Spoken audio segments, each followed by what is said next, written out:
نظریہ حریت اول۔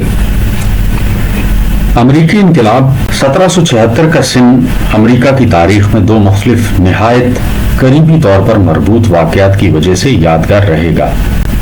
اس سال امریکی قرارداد آزادی پر دستخط ہوئے تھے اور آدم اسمتھ کی کتاب دولت اقوام شائع ہوئی تھی۔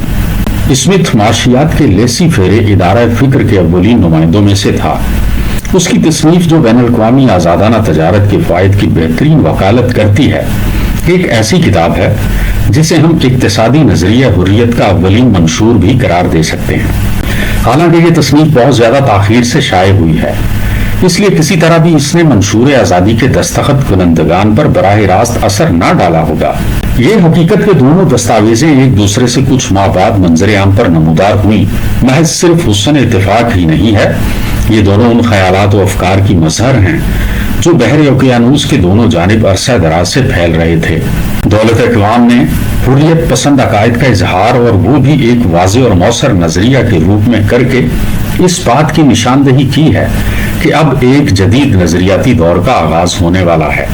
منشور آزادی بھی اسی خیال کا آئینہ دار ہے، کم از کم جزوی حیثیت سے ہی، جہاں اس میں بغاوت کو پکارا گیا ہے۔ اس طرح اس منشور نے انقلابی تحریکوں کے ایک بڑے سلسلے کا بھی افتتاح کیا ہے۔ اس طرح 1976 عیسوی کے یہ دو واقعات جو ایک دوسرے سے بے تعلق ہوتے ہوئے ایک دوسرے کو قوت بھی پہنچاتے ہیں، اپنے مابین یہ دونوں واقعات اس سال کو ایک امتیازی حیثیت عطا کرتے ہیں کہ یہ سال اپنے کو نظریاتی دور کا پہلا سال کہہ سکے۔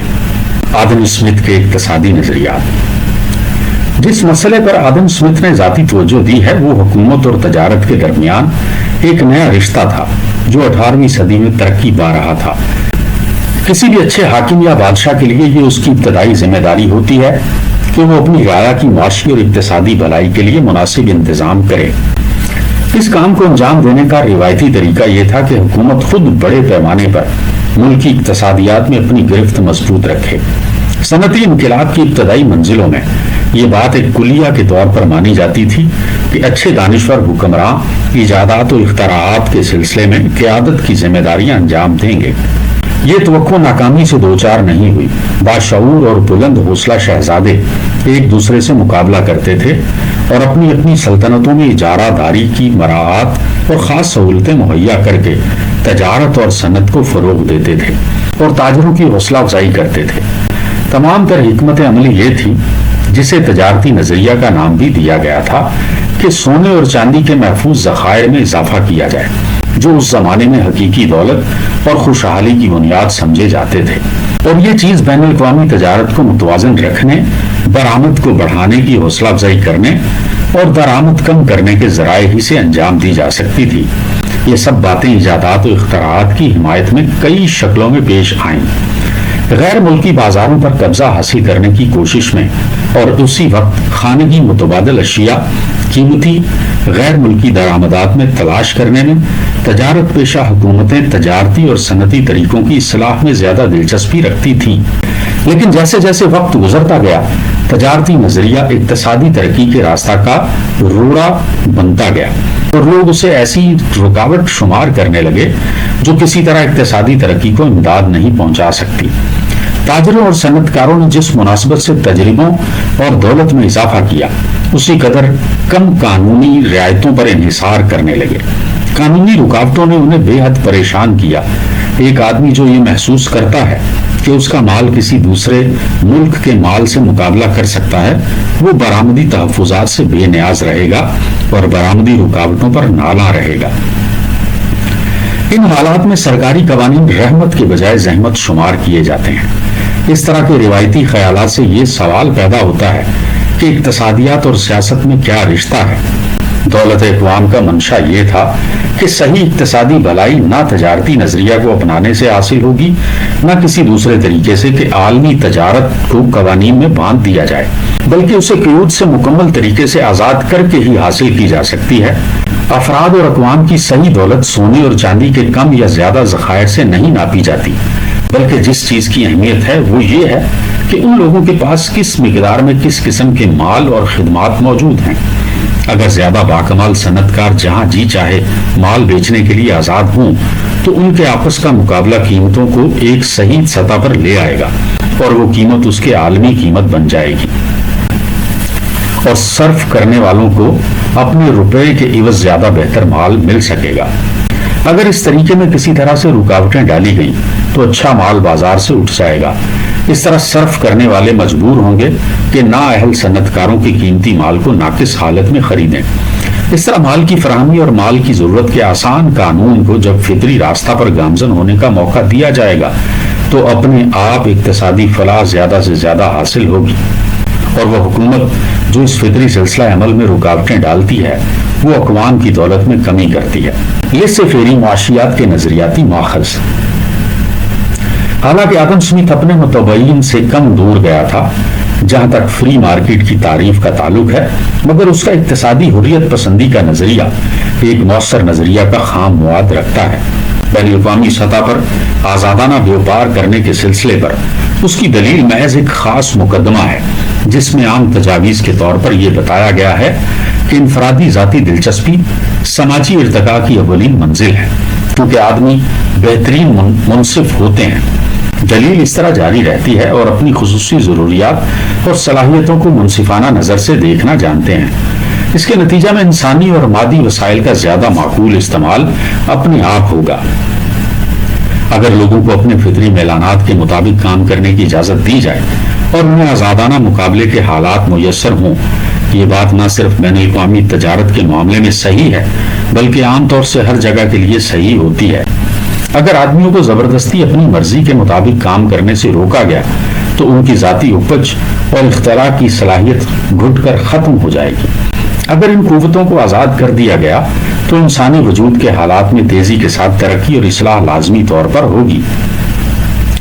اس پس منظر کی روشنی میں یہ دیکھنا آسان ہے کہ یہ امیدیں حالانکہ قطعاً بے بنیاد بھی نہیں، بہت زیادہ مبالغہ آمیز طریقے پر ظاہر کی گئی ہیں۔ کسی فری مارکیٹ کی تصویر جس میں ذاتی دلچسپی کے جذبات کار فرما ہوں واضح طور پر ایک تخیلی تصویر ہے۔ جس طرح تمام دنیا رہ سکتی ہے یہ حقیقی طور پر بن سکتی ہے اس وقت جب صنعتی انقلاب نے صنعتی ایجادات کے غیر متوقع مواقع کے دریچے کھول دیے تھے۔ اس وقت یہ وعدہ کہ ایک ترقی یافتہ اور خود کار طور پر ذاتی نظم و ضبط میں چلنے والا معاشرہ ظہور میں آئے گا، ایک ایسا وعدہ ضرور تھا جس میں جوش دلانے اور دل فریبی کی تمام صلاحیتیں موجود تھیں۔ یہ تخیلی آرزو جس میں تکمیل کی جانب اشارہ کیا گیا تھا، پہلی بار ضرورت کے ساتھ اسمتھ کی دولت اقوام میں اس شکل میں رونما ہوئی۔ یہ آرزو حریت پسندی کے نظریہ کی ابتدائی ولولہ انگیزی تھی، اور حریت کا نظریہ ہی تمام جدید نظریات کا باوا آدم اور پیشرو قرار دیا جا سکتا ہے۔ آدم اسمتھ کے نظریات کو ایک مؤثر نظریاتی تحریک میں تبدیل کرنے کے لیے کچھ اور مواد کی ضرورت باقی تھی۔ جو جزء نظر سے اوجھل تھا وہ جزء جمہوریت کا تھا۔ دولت اقوام بجائے خود ایک انقلابی دستاویز نہ تھی۔ اسکاٹش اقتصادیات کا ماہر اپنے عصر کے بہت سے دیگر دانشوروں کی طرح ضرورت سے زیادہ معقولیت پسند شخص تھا کہ وہ کسی انقلابی اقدام کی قدر یا ضرورت کے لیے عوام سے اپیل کرتا۔ معقول دلائل کی قوت پر اسے مکمل اعتماد تھا۔ وہ جانتا تھا کہ یہ قوت انسانوں کے دماغوں میں تبدیلی لا سکتی ہے۔ اس نے قائم شدہ حکومتوں کو یہ بات دلائل کے ساتھ واضح کی ہے کہ وہ تجارتی نظریہ کی غلطیوں کو مسترد کریں اور بین الاقوامی فری مارکیٹ کے دستور العمل کو اپنائیں۔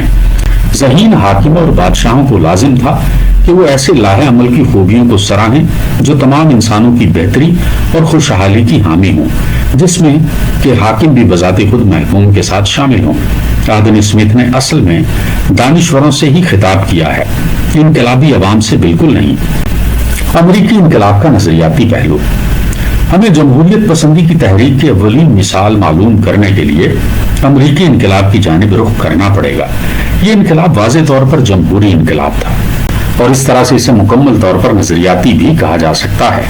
دراصل یہ بات اس قول کے مترادف نہیں ہے کہ امریکی انقلاب سب کے سب انقلابی جمہوریت پسند لوگ تھے، اور نہ یہ کہ ایک آزاد تخیلی حکومت کا حصول ہی ان کی دلی خواہش کا آئینہ دار تھا۔